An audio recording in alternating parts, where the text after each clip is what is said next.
Cuenta una historia que cierto hombre millonario dejó un testamento con $75,000 para beneficio de los cristianos. Y él dijo, parte de mi fortuna va para todos los cristianos al momento de morir. Eso estaba descrito ahí en su testamento.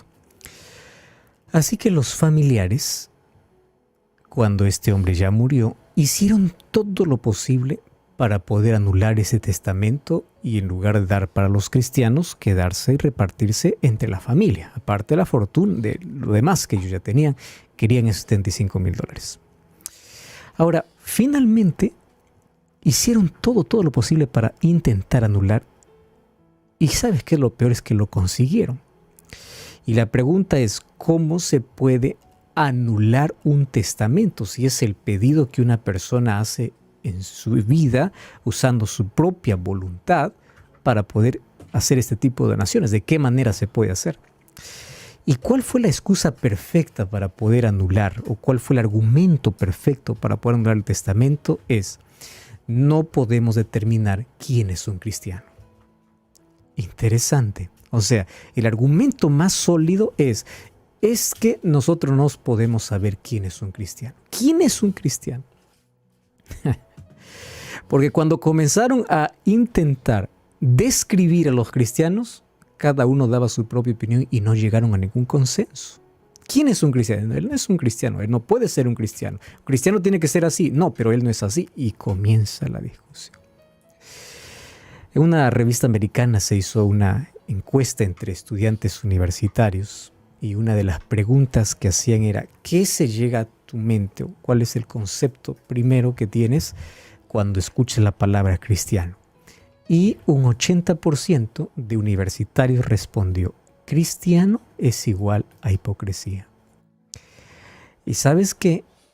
Qué triste y terrible es la manera como los jóvenes y no jóvenes, todas las personas están viendo el cristianismo. ¿Por qué razón? Porque lamentablemente existe un tipo de cristiano que ignora a Cristo en su vida y quiere vivir como quiere. ¿Qué significa ser cristiano? Sabes que en la Biblia yo encuentro una historia singular. Hechos capítulo 11. En el versículo 26 encuentro cómo un grupo de personas, seguidores de Cristo, que no eran llamados cristianos, eran llamados en ese tiempo los del camino. Pablo así los llamaba incluso para poder perseguir a aquellos que estaban en el camino. Pero Hechos capítulo 11, el versículo 26, dice que ellos llegan a cierto lugar que se llama Antioquía. Y Hechos 11, 26 dice que allí por primera vez este grupo de discípulos o seguidores de Jesús fueron llamados cristianos. Era la primera vez. Quedaron todo un año allí con la iglesia, enseñaron a mucha gente y en Antioquía fue donde por primera vez los discípulos fueron llamados cristianos. Qué interesante. No fueron llamados desde el primer momento. No fueron llamados de un momento a otro. Ahí viene un cristiano. No. Un año. Y durante ese año tuvieron que dar evidencias que son diferentes y que el cristianismo trae realmente un cambio en la vida. Realmente significa transformación. Después de haber estado un año y enseñando a la gente, después de tiempo fueron llamados cristianos. A mí me llama la atención porque hace un énfasis especial. Hubo un tiempo y en ese tiempo demostraron quién es Cristo y por eso los llamaron cristianos. Porque cristiano viene de Cristo, de aquel que refleja a Cristo, de aquel que vive en Cristo y de aquel que se asemeja a Cristo. En el sentido obviamente de carácter, en la manera como el Señor nos transforma. Entonces, ¿qué me sorprende? Primero, el tiempo. No fue llamado cristiano aquel que dice, creo en Jesús. No. A ver, voy a ver de qué se trata. ¿Qué es esto? Un año pasó. Estos son cristianos. ¿Por qué? Porque se asemeja a lo que Cristo hacía. Número 2, Ellos fueron llamados en Antioquía. Y tú puedes decir, ¿cuál es la sorpresa? Lo que pasa es que Antioquía era la capital de Siria. Y Antioquía era la tercera metrópoli del Imperio Romano en importancia. Para que tú puedas ver de que fueron llamados cristianos no en una pequeña aldea. Era una ciudad importantísima. Ese lugar, esa ciudad de Antioquía, era la fortaleza de donde la cultura griega y el paganismo estaba con todo su esplendor todavía. Aun cuando el imperio griego desapareció, la cultura todavía continuaba. Y obviamente eso, junto al paganismo, estaba en su auge, en su mejor momento. Ahora, viene el cristiano, viene un grupo de discípulos, que no eran muchos, pocos. Se quedan un año y en un año es capaz de que el evangelio de este grupo de discípulos pueda opacar aquel brillo de la cultura griega y el paganismo. Esto es lo segundo que me sorprende. Entonces, cristiano no es decir solamente, soy cristiano porque creo en Dios. No. Aquí encuentro dos evidencias muy importantes que necesitamos analizar. Número uno, la gente analizó la vida para poder llamarlo cristiano. Y número dos, cristianismo tiene que dar algo que nadie más da. Y entonces la gente dijo, estos son cristianos. Por eso que a los seguidores de Jesús por primera vez se los llamó cristianos. Ahora, la pregunta es, ¿por qué se los llamó cristianos? Continuemos en Hechos 11 entonces, y vamos ahí al versículo 21. Hechos 11, desde el versículo 19 hasta el 30 encontramos varias características, pero quiero comenzar por el versículo 21 para ver quiénes eran ese grupo de creyentes allí. Dice así, la mano del Señor estaba con ellos y un gran número creyó y se convirtió al Señor. Muy bien, préstame atención. Este grupo es aquel que luego va a ser llamado cristiano. ¿Qué cosa hicieron? Primera característica dice, la mano del Señor los guiaba en todo. Es aquí donde nosotros podemos ya colocar un conflicto mental. ¿Quién me está guiando? Hay personas que son guiadas por sus impulsos, personas que son guiadas por sus emociones, personas guiadas por su temperamento, personas guiadas por su capacidad. Pero qué difícil es encontrar personas que digan, Dios está guiando todo. Me llama tanto la atención esta expresión que también es colocada en el libro de Génesis, en la historia de José. Fíjate, que Dios te guíe no significa que toda la vida está bonita, está tranquila. Dice así, José fue a la cárcel y la mano de Dios estaba con José. José fue calumniado, la mano de Dios estaba con José. José estaba en el palacio, la mano de Dios estaba con José. Qué interesante. Dejarse guiar por Dios no significa que el camino es llano. No significa que todo es dulce, todo es agradable, todo es bonito. No. Dejarse guiar por las manos de Dios es una persona que bajo cualquier circunstancia de la vida, las demás personas perciben de que actúa diferente, vive diferente. ¿Cómo actuaba José cuando fue vendido, cuando estuvo en la cisterna, cuando fue preso? ¿Cómo actuaba? La mano del Señor estaba con él. Bueno, ¿qué cosa sucedió con estos hombres? O hombres y mujeres que se entregaron al Señor. La mano del Señor los guiaba. Esto es una entrega completa. Y yo aquí puedo mencionar por lo menos 5 características que no voy a dar el tiempo, obviamente, para ello. Mas yo quiero centrarme en la primera. Porque aquí en Hechos capítulo 11, el versículo 21 dice que ese número creyó y se convirtió. Esa palabra "y" está haciendo una separación entre uno y lo otro. Muy bien. ¿Qué cosa hicieron las personas? Número 1, creyeron. Número 2, se convirtieron.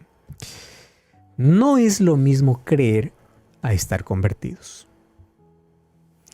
Creer es estar convencidos, pero estar convertidos es otra cosa. ¿Puede que la iglesia esté lleno de convencidos? Sí. Y pocos convertidos también. No es lo mismo. Aquí está la razón por la cual fueron llamados cristianos. Porque no solo creían, sino que ellos fueron convertidos. Fe y conversión son dos elementos en la experiencia de todo cristiano que son indispensables. O sea, yo no puedo llamarme cristiano sin fe y sin experiencia de conversión. ¿Cuál es nuestro problema? Nuestro problema es que solamente hemos dado un énfasis especial a la fe. Solo cree, solo cree. Entonces la gente dice, creo, ¿es suficiente? No. Creer y conversión. Fe y conversión. La fe en Cristo tiene que llevarte a un cambio radical. Pastor, ¿y qué cosa es fe? 2 palabras ya dieron o 2 letras ya dieron para escribir tanto libro. Fe. Poder de la fe, qué es la fe, cómo funciona la fe, cómo crece la fe, cómo desarrolla. Tantas cosas de fe. 2 letras. Fe. Mira, pero yo quiero resumirte el concepto de fe en una frase. ¿Sabes qué cosa es fe? Es mejor, en 3 palabras te voy a resumir. Fe es transferencia de confianza. Eso es fe. ¿Qué significa? Yo dejo de confiar en mi capacidad, en mi habilidad, en mi inteligencia. Dejo de confiar en mí mismo para poder colocar toda mi confianza en Dios. Dejo de confiar en todo lo que me rodea, en todas las promesas humanas. Eso no significa que ando desconfiado del mundo. Lo que significa es que completamente mi confianza está en Dios. Nosotros hacemos las cosas al revés. ¿Cómo? Nosotros confiamos superficialmente en Dios y completamente en el ser humano. Cuando lo que debería hacer es confía superficialmente en todo y completamente en Dios. Nuestras mayores decepciones se basan en que nuestra confianza está de manera absoluta en seres humanos que fallan. En un gobierno que falla, en una persona que falla, en circunstancias que fallan, en situaciones que cambian. Ahí está nuestra confianza, en supersticiones irreales, en creencias absurdas, ahí en un líder, en un pastor, en una iglesia y no en la palabra. Y allí viene nuestro problema. Claro, yo confío. ¿En quién confías? Solo en lo que el pastor dice. No te quiero decir que desconfíes de lo que el pastor te dice. Cree, confía, pero eso en cuál estás confiando tiene que estar basado en algo más sólido, en la palabra, en Dios. En Dios. Cuando nuestra confianza no es transferida completamente a Dios, entonces yo no puedo decir que creo. ¿Cómo yo puedo decir, yo tengo fe porque creo en Dios, si ni siquiera eres capaz de entregarle tu vida? ¿Qué tipo de confianza es esa? ¿Qué manera de confiar? ¿Qué fe es esa? Yo confío que Dios es todopoderoso, pero yo puedo solo. ¿Qué manera de confiar? Entonces, fe no es un conocimiento cognitivo. Fe es acción. Fe es relación. Fe es vivir unido a Cristo. Cristo es aquel que hace la realidad de mi fe. Muchos tienen su fe en el fundamento equivocado. Si Cristo no llega a ser el centro de mi fe, de mi vida y de mi experiencia, entonces yo no puedo experimentar en mi vida la conversión. Es interesante que el grupo de creyentes, quienes fueron llamados por primera vez cristianos, dice que ellos creyeron y se convirtieron. Conversión es un asunto muy serio. Conversión tiene que ver con la cirugía divina. ¿Sabes cómo se hace una cirugía? Para hacerse una cirugía, una persona tiene que estar completamente confiada en un desconocido. Cuando tienen que hacerte una cirugía, tú vas a un hospital, te hacen los análisis, los exámenes, dice, tienes que operarte. ¿Sabes qué hace una cirugía? Te colocas en una camilla y vas a ver un anestesista que no conoces, un médico que no sabe su historial. Pero ¿sabes qué cosa sucede? Confías. Confías que vas a despertar. Confías que vas a estar bien. Le entregas tu vida. Tu vida. ¿Y de qué se trata fe? Es eso, Señor, te entrego mi vida. Pero Dios hace una cirugía mayor, no para sacarte una dolencia física. Te hace una cirugía del corazón, para cambiar tu mente. Mientras tú no te entregues completamente en el quirófano divino, no habrá un cambio de mente. Y para entregarse en el quirófano divino no es para entregarse a un desconocido, es para entregarse al Dios Todopoderoso. Señor, aquí estoy, aquí estoy. Si yo soy capaz de confiar completamente en un desconocido, mi vida, ¿por qué dudamos en confiar en un Dios Todopoderoso? ¿Por qué dudamos entrar en el quirófano divino y decir, Señor, haz en mí la operación que necesito? Haz en mí la cirugía que necesito. Saca lo que no sirve. Coloca lo que necesito. Hoy el cristianismo está lleno de personas que no son más seguidores de Jesús, sino son admiradores. Lo admiran, pero nunca tienen un compromiso. Nunca. Soy admirador de Jesús. Admiro lo que hizo, pero no soy capaz de adorar, de comprometerme, de caminar con Él. ¿Eres admirador o eres seguidor? ¿Eres admirador o eres adorador? ¿En qué está basada tu fe, tu confianza? Cuando tú completamente confías y te entregas, el milagro divino acontece. Porque si no, nosotros seguiremos el camino de tanta gente correcta por fuera, sin Cristo por dentro. Un día, un hombre religioso, perfecto, admirado, perfecto en padrones humanos, se fue para Jesús. Su nombre era Nicodemo. Y le dice, maestro, sabemos que has venido de Dios. Y Jesús fue al punto y le dice, Nicodemo, necesitas nacer de nuevo. ¿Cómo? Yo soy maestro, soy guardador de la ley, yo voy a la sinagoga, yo doy el diezmo, yo hago esto, yo hago lo otro. Sí, externo. Tú necesitas un cambio interno. Tú necesitas de conversión. ¿Quién es un cristiano?